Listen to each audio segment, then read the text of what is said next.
भाइयों और बहनों, कार्तिक मास का महीना है। भगवान विष्णु और माँ लक्ष्मी की आराधना का समय।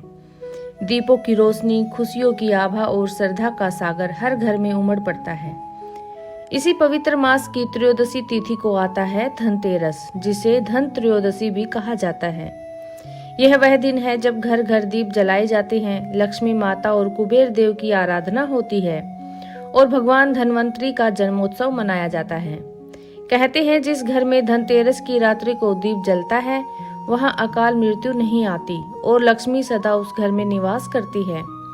अब सुनिए इस पर्व की दिव्य कथा जो भगवान शिव ने माता पार्वती को सुनाई थी।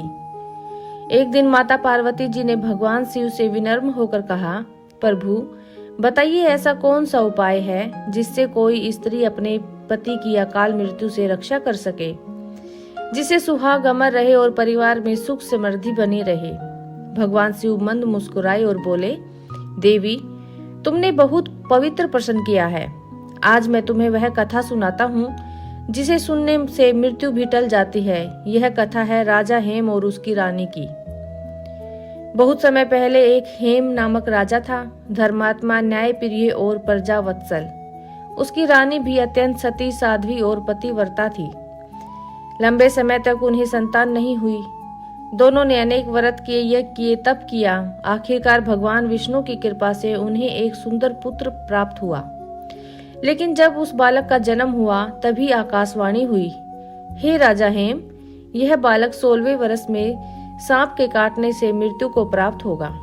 यह सुनकर रानी के हृदय में भय समा गया। राजा ने ज्योतिषियों से सलाह ली, परंतु नीति का लेख मिटाया नहीं जा सकता। समय बीता, राजकुमार बड़ा हुआ, 16 वर्ष का होने लगा। उसका विवाह एक सुशील, सती, साध्वी कन्या से हुआ। जब विवाह के कुछ दिन बाद ज्योतिषियों ने बताया, आज रात्रि में सर्पदंश से इसकी मृत्यु निश्चित है। यह सुनकर पत्नी ने निश्चय किया, मैं अपने पति को मृत्यु के मुख में जाने नहीं दूंगी। यदि सच्ची भक्ति और सतीत्व में शक्ति है तो यमराज को भी रोक दूंगी। रात्रि आई, पत्नी ने अपने घर के हर कोने में दीपक जलाए। चारों ओर सोना, चांदी, हीरे, रत्न, गहनों की चमक फैला दी। दरवाजे पर दीपक जलाकर स्वयं बैठ गई और भगवान विष्णु और यमराज का नाम जपने लगी। मध्य रात्रि का समय हुआ। यमराज सांप के रूप में प्रकट हुए ताकि उस युवक का प्राण हर ले। परंतु जैसे ही उन्होंने घर में प्रवेश किया, दीपों की रोशनी और स्वर्ण की आभा से उनकी आंखें चकाचौंध हो गई। पत्नी की भक्ति भरे जप और आर्त भाव से वे ठहर गए।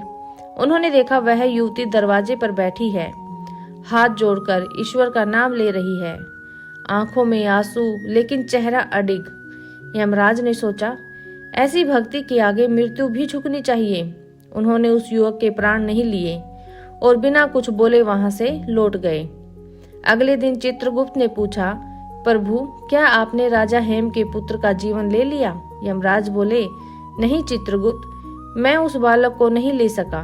उसकी पत्नी की भक्ति, दीपों की ज्योति और सतीत्व की शक्ति ने मृत्यु को भी रोक दिया। फिर यमराज बोले, आज से जो भी इस दिन दीप दान करेगा, विशेषकर द्वार पर यम दीप जलाएगा, उसे अकाल मृत्यु नहीं होगी। इसलिए इस दिन को कहा गया है धनतेरस, क्योंकि इस दिन दीपों और धन से मृत्यु को भी मात दी गई है। अब सुनिए, इसी त्रयोदशी तिथि को भगवान धन्वंतरी का जन्म हुआ था। जब देवता और असुरों ने समुद्र मंथन किया तो 14 रत्न निकले, जिनमें अंतिम और सबसे अमूल्य रत्न थे धन्वंतरी भगवान, जो हाथ में अमृत कलश लिए हुए समुद्र से प्रकट हुए।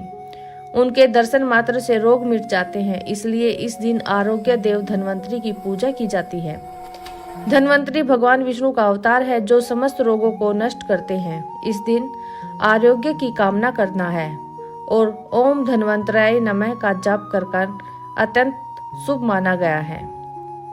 इसी दिन कुबेर देव जो धन के अधिपति हैं और माता लक्ष्मी जो धन और समृद्धि की अधिष्ठात्री देवी हैं, दोनों की संयुक्त पूजा की जाती है। कहा जाता है कि एक बार देवताओं ने लक्ष्मी माता से पूछा, माता आप किस घर में निवास करती हैं? लक्ष्मी माता बोली, मैं उसी घर में जाती हूँ जहाँ स्वच्छता, श्रद्धा और सत्कर्म हो, जहाँ दीपों की ज्योति जलती हो और जहाँ भगवान का नाम लिया जाता हो। इसलिए धनतेरस से लेकर दीपावली तक घर की सफाई, दीप सज्जा और लक्ष्मी पूजन का विशेष महत्व है। आइए अब धनतेरस की पूजन विधि बताते हैं। संध्या समय स्नान करके स्वच्छ वस्त्र धारण करें। पूर्व दिशा की ओर मुंह करके पूजा स्थान पर लक्ष्मी माता, कुबेर देव और धन्वंतरी की प्रतिमा या चित्र स्थापित करें। ओम ह्रीम श्रीम क्लीम धन धान्य समृद्धि देई नमः, ओम श्री धन्वंतरी नमः या ओम कुबेराय नमः मंत्र का जाप करें। दीपक जलाए। एक दीप भगवान के सामने और एक द्वार पर दक्षिण दिशा की ओर यमराज के नाम का दीपक जलाए। फिर सुगंध, पुष्प, चावल, दीप नैवेद्य और अर्पित करें। भक्ति से प्रार्थना करें, हे माँ लक्ष्मी, हे कुबेर, हे धन्वंतरी, हमारे घर में सदैव सुख, स्वास्थ्य और समृद्धि बनी रहे। जो व्यक्ति श्रद्धा से इस कथा को सुनता है उसके घर में अकाल मृत्यु का भय नहीं रहता, बीमारियां दूर होती है, धन धान्य की वृद्धि होती है। धनतेरस केवल खरीदारी का दिन नहीं, यह दीपों के माध्यम से अंधकार पर विजय का पर्व है।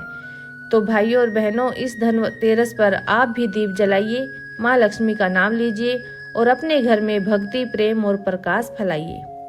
जय माँ लक्ष्मी, जय कुबेर देव, जय धन्वंतरी भगवान।